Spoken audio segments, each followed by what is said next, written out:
بسم اللہ والصلاة والسلام علی رسول اللہ اما بعد۔ یہ صفحہ نمبر ہے 234 اور آیت نمبر ہے 25۔ اعوذ باللہ من الشیطان الرجیم، بسم اللہ الرحمن الرحیم۔ ومنہم من یستمع الیک وجعلنا علی قلوبہم اکنۃ ان یفقہوہ وفی آذانہم وقرا وإن يروا كل آية لا يؤمنوا بها حتى إذا جاءوك يجادلونك يقول الذين كفروا إن هذا إلا أساطير اولین۔ ومنہم، اور ان میں سے، من یستمع الیک، کچھ ایسے بھی ہیں جو آپ کی طرف کان لگا کے قرآن سنتے ہیں۔ وجعلنا، لیکن بنا دیا ہم نے، علی قلوبہم، ان کے دلوں پر، اکنۃً، پردہ، ان یفقہوہ، یہ کہ وہ اس قرآن کو سمجھیں، وفی آذانہم وقرا، اور ان کے کانوں میں بوجھ ہے، وَإِن يَرَوْا كُلَّ آیَةٍ، اور جب وہ دیکھتے ہیں کسی نشانی کو، لا یؤمنون بہا، اس پر ایمان تو لاتے نہیں ہیں، حتیٰ کہ اذا جاؤک، جب وہ آپ کے پاس آتے ہیں، یجادلونک، تو آپ سے جھگڑا کرتے ہیں، یقول الذین کفروا، کافر لوگ کہتے ہیں، ان ھذا الا اساطیر الاولین، نہیں ہے یہ مگر قصے کہانیاں۔ تو قرآن سن کر قرآن کو قصے کہانیاں کہتے ہیں۔ بات ہو رہی تھی مشرکین مکہ کی، تو نبی علیہ الصلاۃ والسلام کی رسالت کو انہوں نے تسلیم نہیں کیا، تو اللہ تعالیٰ نے فرمایا کل قیامت کے دن ہم بھی تم سے تمہارے شرک کے بارے میں گواہ مانگیں گے۔ اس آیت کے اندر اللہ تعالیٰ نے وجہ بیان کی ہے کہ آخر وہ ایمان کیوں نہیں لاتے۔ اللہ تعالیٰ فرماتے ہیں وَمِنْهُمْ مَن يَسْتَمِعُ إِلَيْكَ، استماع کہتے ہیں توجہ کے ساتھ کسی کی بات سننا۔ وہ کیا کرتے تھے؟ چھپ چھپ کے نبی علیہ الصلاۃ والسلام کا قرآن سارا ہی سنتے تھے۔ جب آپ مکہ کی گلیوں میں یا آپ بیت اللہ کے پاس یا بیت اللہ کے اندر جب قرآن پڑھتے تھے تو راتوں کو آتے تھے، چھپ چھپ کر نبی علیہ الصلاۃ والسلام کی زبان سے قرآن سنتے ضرور تھے، استماع، توجہ کے ساتھ، سرسری نہیں سنتے تھے، پوری توجہ کے ساتھ سنتے تھے۔ اچھا، توجہ کے ساتھ قرآن سنتے تھے، پر ایمان کیوں نہیں لائے؟ ایمان اس لیے نہیں لائے، ان کے دل کھوٹے تھے۔ وَجَعَلْنَا عَلَىٰ قُلُوبِهِمْ أَكِنَّةً، جب انسان کا دل کھوٹا ہونا، دل پہ بوجھ ہو، پھر قرآن بھی اثر نہیں کرتا۔ دنیا میں سب سے مؤثر ترین کتاب قرآن ہے، اس کے بعد دین کی ساری باتیں ہیں، باقی حکماء کی باتیں یا اقوال زریں یہ تو سارے بعد میں ہے نا۔ سب سے زیادہ مؤثر ترین کتاب قرآن ہے، لیکن قرآن سن کر بھی جب دل کھوٹا ہو تو قرآن بھی اثر نہیں کرتا۔ اور پھر آپ نوٹ کریں، سنانے والا کون ہے؟ کائنات کی سب سے بہترین ہستی، کائنات کی سب سے بہترین ہستی جس کی زبان کائنات میں سب سے زیادہ مؤثر ہے، اور اس زبان سے وہ قرآن جو سب سے زیادہ مؤثر ہے۔ قرآن بھی مؤثر، سنانے والا بھی مؤثر، اور جگہ بھی بیت اللہ۔ آپ اندازہ لگائیں، کسی چیز کی کمی نہیں ہے۔ بیت اللہ تو بندہ جاتا ہے، بندے کا ویسے ہی ایمان تازہ ہو جاتا ہے۔ تو بیت اللہ بھی ہے، قرآن بھی ہے، محمد صلی اللہ علیہ وسلم کی زبان بھی ہے، اثر پھر کوئی نہیں۔ تو کیا بات سمجھ میں آئی؟ جب انسان کا دل منور نہ ہو، دل کے اندر روشنی نہ ہو، پھر چاہے جو مرضی سنانے والا ہو، پھر آپ قرآن سن لیں، حدیث سن لیں، واہ سن لیں، درس سن لیں، جمعے سن لیں، جو مرضی سنتے جائیں، دل ہی کھوٹے ہیں۔ اس لیے سب سے پہلے دل کی اصلاح ضروری ہے، ورنہ قرآن سنا ان سنا ہو جائے گا، واز سنے ان سنے ہو جائیں گے۔ انسان ساری عمر کہتا رہے گا میں تو بڑے درس سنتا تھا، واز سنتا تھا، نمازیں پڑھتا تھا، اعمال میں نیکی کوئی نہیں۔ آپ نے دیکھا ہوگا بعض لوگ ایسا ہوتے ہیں، وہ واز بھی بڑے سنتے ہیں، جمعے بھی بڑے سنتے ہیں، درس بھی بڑے سنتے ہیں، پروگراموں پہ بڑے جاتے ہیں، بڑا کچھ کرتے ہیں، لیکن ان کے اندر وہ ایمان کا نور نہیں ہوتا۔ ان کی وجہ یہی ہوتی ہے، بظاہر دکھنے میں بہت کچھ کر رہے ہیں، لیکن چونکہ اندر دل جو ہے اس کے اندر نور نہیں ہے، وہ سارے کچھ کا اثر ہی کوئی نہیں، کوئی اثر نہیں۔ اب دیکھیں یہاں نبی علیہ الصلوۃ والسلام سنا رہے ہیں، سن بھی رہے ہیں توجہ کے ساتھ، استماع توجہ کہتے ہیں، لیکن ان کی توجہ اس بات پر نہیں ہوتی تھی کہ ہم نے سننا ہے اور عمل کرنا ہے، ان کی توجہ اس بات پہ ہوتی تھی ہم نے سننا ہے اور بعد میں ہم نے نقص نکالنے، کمزوریاں نکالنی، اس کی کمزوریاں پکڑنی ہم نے۔ بعض لوگ دوسروں پہ توجہ صرف اس لیے کرتے ہیں، یہ نہیں کہ ان کے ساتھ کو پیار ہوتا ہے یا دل لگی، نہیں، عیب تلاش کرنے کے لیے، کسی کی کمزوریاں ڈھونڈنے کے لیے کسی پر توجہ کرتے ہیں۔ مجھے کوئی بات ملے صحیح میں بات کروں، تو وہ قرآن اس لیے سنتے تھے۔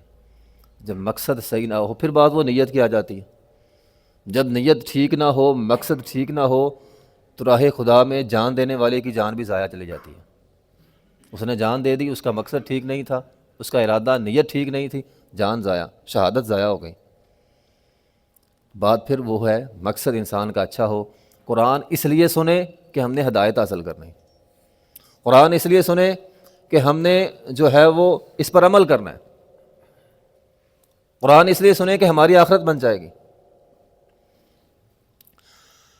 تو بہرحال وَمِنْهُمْ مَن يَسْتَمِعُ إِلَيْكَ، ان میں سے کچھ لوگ ایسے ہیں پوری استماع کرتے، پوری توجہ کرتے، وَجَعَلْنَا عَلَىٰ قُلُوبِهِمْ أَكِنَّةً، لیکن دلوں پہ بوجھ ہے، پردہ ہے، دل کے اوپر پردہ آیا ہوا، دل سے آئے، أَن يَفْقَهُوهُ وَفِي آذَانِهِمْ وَقْرًا، یہ کہ وہ اس قرآن کو سمجھے، یعنی کان کے اوپر بھی بوجھ ہے، کان میں بھی بوجھ ہے، دل کے اوپر پردہ ہے، اب قرآن سن رہے ہیں کوئی اثر نہیں ہو رہا۔ وَإِن يَرَوْا كُلَّ آيَةٍ لَا يُؤْمِنُوا بِهَا، اور اللہ تعالیٰ فرماتے ہیں جب بھی ان کے پاس کوئی نشانی آتی ہے، کوئی آیت آتی ہے، ایمان نہیں لاتے۔ ٹھیک ہے، ہمارے ہاں بھی ہوتا ہے، وہ تو چلو پرانے دور کی باتیں ختم ہو گئی، آج بھی اللہ تعالیٰ کی بہت ساری نشانیاں، قرآن نشانی ہمارے پاس ہے۔ جس طرح کل خطبے میں نے کہا بہت ساری حادثے انسان کی زندگی میں ہو جاتے ہیں، وہ اللہ کی طرف سے ایک نشانی ہوتی ہے، اللہ بندے کو دکھاتا ہے کہ تو کچھ نہیں ہے، میں ہوں۔ اللہ اپنی قدرت دکھاتا ہے بندے کو، اللہ پھر بعض اوقات اس سے انسان کو بچا بھی لیتا ہے، اور بچانے کے بعد بندہ کہتا نہیں نہیں میں ہی ہوں، پھر بندہ کہتا میں ہوں، اللہ کو پھر نہیں مانتا۔ تو إِن يَرَوْا كُلَّ آيَةٍ لَا يُؤْمِنُوا بِهَا، اللہ آیات دکھاتا ہے، نشانیاں دکھاتا ہے اپنی قدرت کی، اپنی رحمت کی، اپنے فضل کی، اپنی طاقت کی، بندے پھر نہیں مانتے، بعض اوقات دل سیاہ ہوتے ہیں ان کے۔ تو یہ بات یاد رکھیں، اللہ ہمارا خالق ہے، اللہ ہمارا مالک ہے، اور اللہ کی باتیں اگر ہم توجہ کے ساتھ اس لیے توجہ کریں گے کہ ہم نے عمل کرنا ہے، مقصد اچھا ہوگا، تو پھر اس کا اثر ہوگا۔ حتیٰ اذا جاؤک، اے پیغمبر وہ آپ کے پاس آتے ہیں ضرور ہیں۔ اب دیکھیں نا، جانا ہے، جانا کس لیے ہے؟ ایک بندہ مولوی صاحب کے پاس آتا ہے مسئلہ پوچھنے کے لیے، اب مسئلہ کس لیے پوچھ رہا ہے؟ ایک بندہ مسئلہ پوچھتا ہے عمل کرنے کے لیے، یار میری اصلاح ہو جائے۔ اب ایک بندہ مسئلہ پوچھتا ہے میں مولوی صاحب کا ذرا علم چیک کر رہا ہوں، وہ اے پیغمبر آپ کے پاس کس لیے آتے ہیں؟ یجادلونک، آپ کا علم چیک کرنے کے لیے، جھگڑا کرنے کے لیے، حجت بازی کرنے کے لیے، علم چیک کرنا ہوتا ہے نا انہوں نے۔ پھر کوئی مولوی صاحب نے مسئلہ بتا دیا، پھر وہ نہیں ایسا نہیں ایسا ہے، بات شروع ہو گئی۔ وہ عمل کرنے کے لیے تو آتا ہی نہیں ہے، اصلاح کرنے کے لیے تو آتا ہی نہیں ہے، مقصد ہی جھگڑا کرنا ہوتا ہے۔ تو اے پیغمبر آپ کے پاس آتے ہیں یجادلونک، آپ سے جھگڑا کرنے کے لیے، حجت بازی کرنے کے لیے، عمل کرنے کے لیے نہیں، ایمان لانے کے لیے تو آتا ہی نہیں ہے۔ انہیں کہنے کا مقصد ہی کچھ اور ہے۔ یقول الذین کفروا، کہتے کیا ہیں آ کر؟ جھگڑا کس بات پہ ہوتا ہے؟ یقول الذین کفروا، وہ لوگ کہتے ہیں جنہوں نے کفر کیا، ان ھذا الا اساطیر الاولین، یہ قرآن نہیں ہے، یہ تو قصے کہانی ہے۔ یہ کیا ہوا؟ قوم فرعون ہے، قوم نوح ہے، قوم عاد ہے، قوم سمود ہے، یہ تو آپ ہمیں قصے کہانیاں سناتے رہتے ہیں، اور یہ کچھ نہیں ہے، ایسے قصے کہانیاں ساری۔ یا پھر جب قرآن کے اندر قیامت کے حوالے ہیں، مرنا ہے، مرنے کے بعد اٹھنا ہے، میدان محشر ہے، اللہ کے سامنے کھڑے ہونا ہے، جب یہ ساری باتیں نبی علیہ الصلوۃ والسلام کو بتاتے تھے، اور یہ سارے افسانے ہیں، ایسا کچھ نہیں ہوگا، مرنے کے بعد کوئی نہیں اٹھے گا۔ کون اٹھا آج تک؟ کوئی نہیں اٹھا۔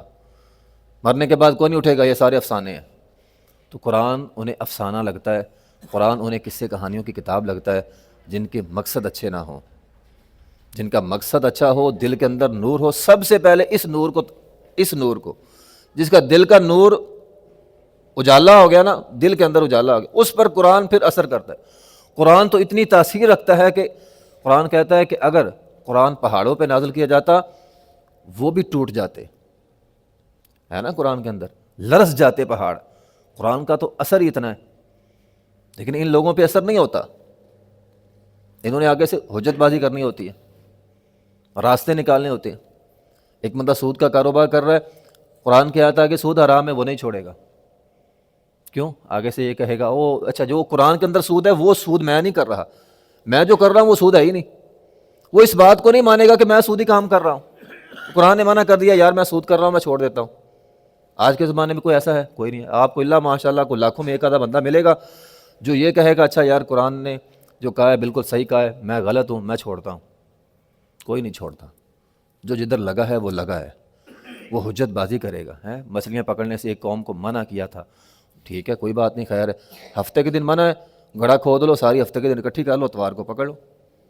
تو آگے سے کہہ دیا ہم نے کون سا ہفتے کو پکڑی ہیں، اللہ نے بندر اور خنزیر بنا دیا تھا ان کو۔